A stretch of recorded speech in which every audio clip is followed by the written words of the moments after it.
Dear friends and colleagues from the Ministry of Foreign Affairs representing the Dutch Ministry of Foreign Affairs, the representative of international organizations here in Den Haag, distinguished guests, Friends of Rwanda, ladies and gentlemen, all protocol observed. Goedemiddag, or good afternoon. It's my pleasure to welcome you all today to celebrate with us our Liberation Day. Today we celebrate 23 years of the liberation of Rwanda.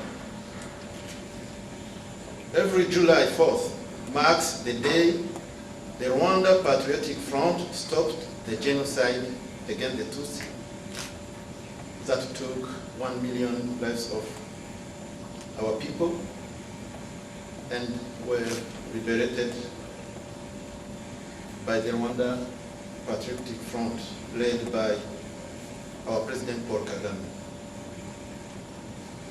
Indeed, on the 4th of July in 1994, the darkest chapter in our history was brought to a close and a new life could begin. We have come far enough these past 23 years to allow ourselves a moment of sober satisfaction as we recommit to the journey ahead. On the 4th of July every year, Rwandans stand together as a people united, liberated, and focused as never before on attaining the future we want. Now the foundation is firmly laid. We honor our citizens' individual and collective duty to keep propelling Rwanda forward. In the aftermath of the genocide, Rwandans made 3 important choices: to stay together, being united, to be accountable for ourselves and to our partners, and to think big. These decisions have been at the core of the country's ongoing renewal and effort to overcome seemingly unsurmountable challenges. Today and every year, as we celebrate the Liberation Day, we take the opportunity to share this story and learn about Rwanda's vision for a peaceful, prosperous, and self-reliant nation. In the last 23 years, Our freedom, peace, security, and unity have been the backbone of our country's political and socio-economic transformation. Excellencies, ladies and gentlemen, the liberation of Rwanda was never handed to us on a silver plate or on a gold plate. It required enormous sacrifices, including many people's lives. On this date, we pay tribute to Rwandan men and women who, in different ways, contributed to our country's liberation. The fallen heroes paid the ultimate price during the liberation struggle. Armed with unbreakable conviction to change the unbearable situation of Rwandans, these ordinary men and women were able to do extraordinary acts. Today, we pay a special tribute to them. Their blood was not shed in vain. Excellencies, ladies and gentlemen, as you know, under the leadership of our President Paul Kagame, Rwanda has made tremendous strides in all aspects. Our country has been repeatedly ranked the safest, peaceful, cleanest, for those who managed to visit Rwanda, you know, and one of the most economically progressive countries, not just in Africa, but in the world. The achievements we had recorded in the political and socio-economic development are beyond what any of us would have imagined in the aftermath of the genocide against the Tutsi. Who would have imagined Kigali, our capital city, with such amazing skyscrapers and beautiful paved roads?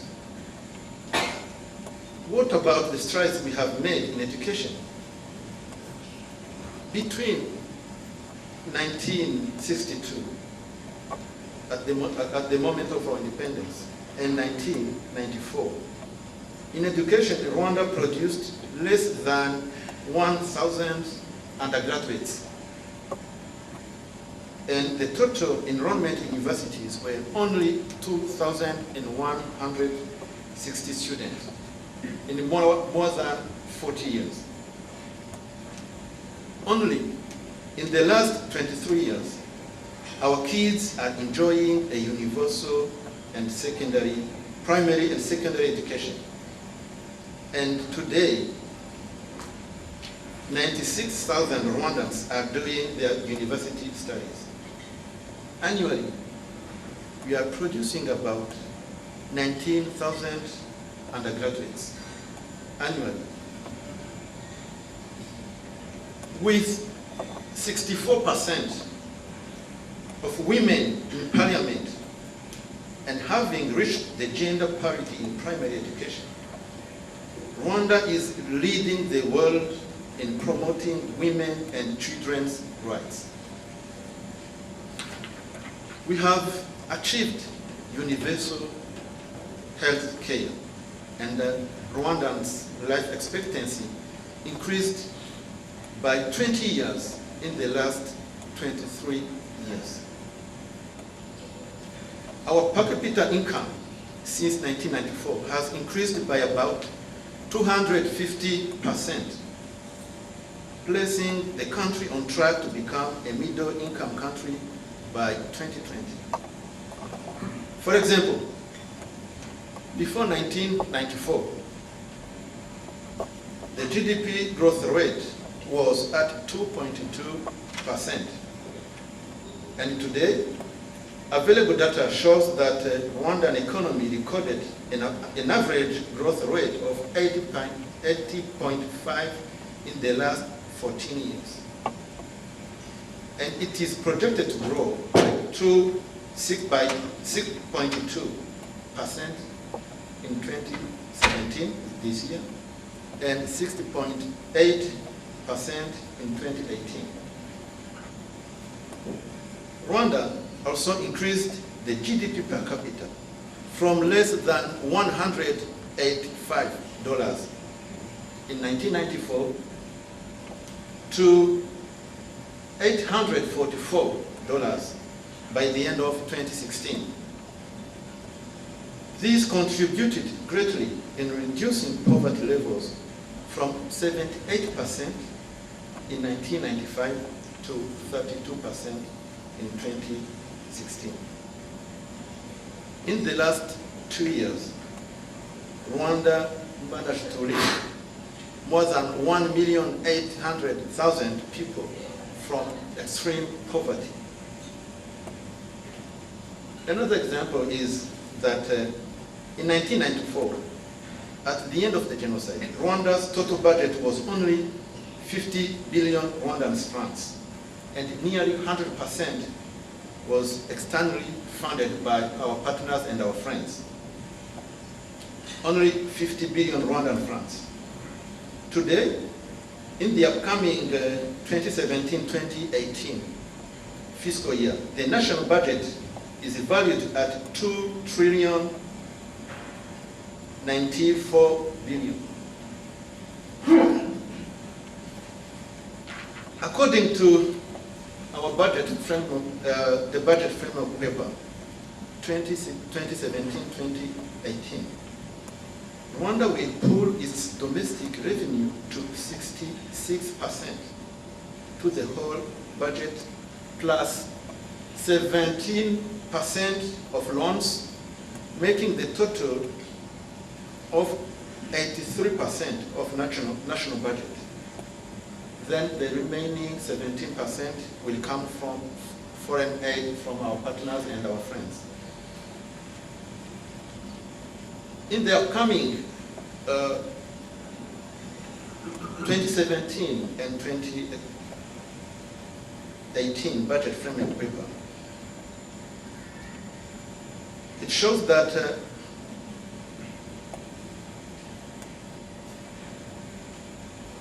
foreign direct investment will continue to increase, reaching $307 million in 2018, $404 million in 2019, and $439 million in 2019. It is again worth to note that 2016 World Bank report ranked Rwanda among the fastest growing economy and the second easiest place to do business in sub-Saharan Africa, and the first in the East African region.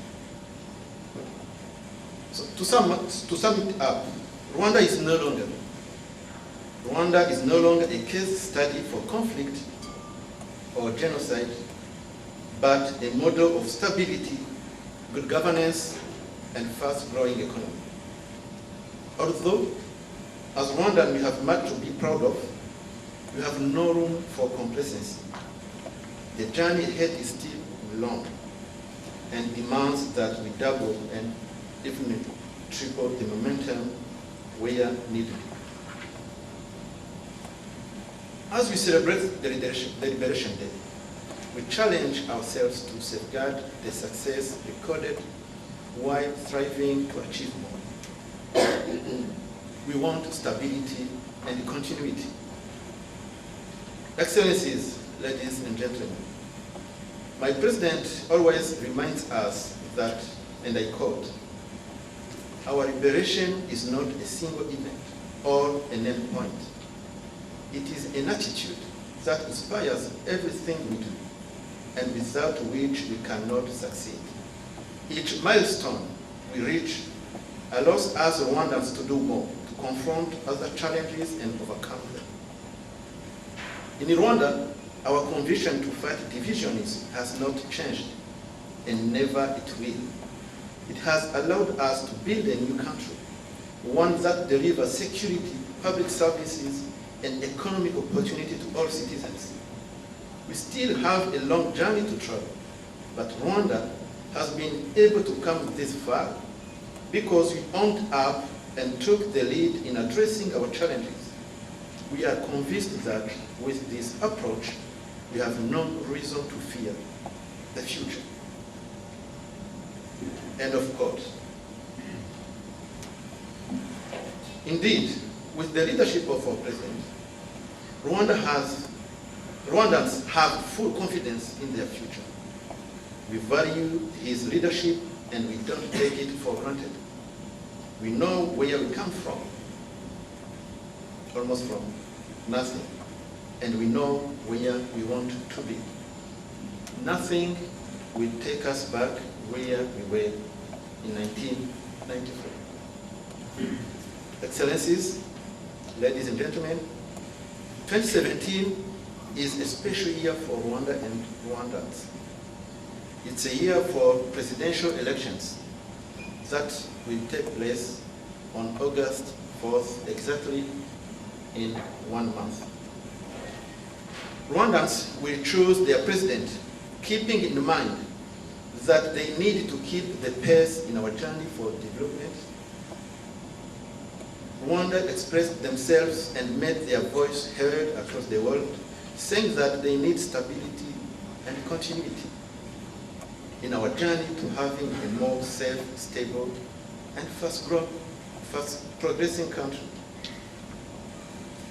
We have confidence that Rwandans will make again the right and the best choice to assure that continuity and that stability that lacks in many parts of the world.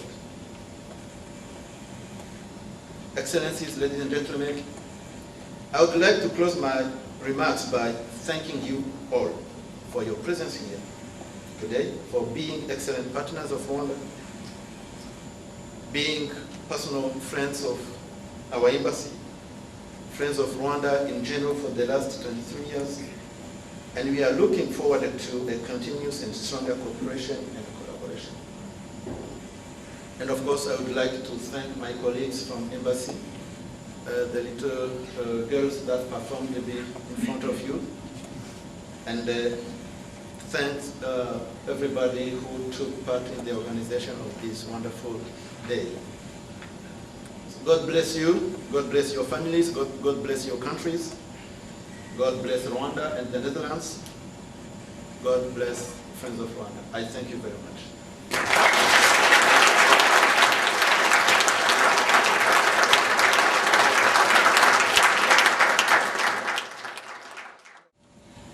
Ladies and gentlemen, you're welcome to visit our beautiful country, the country of 1,000 hills, the country of milk and honey. Thank you.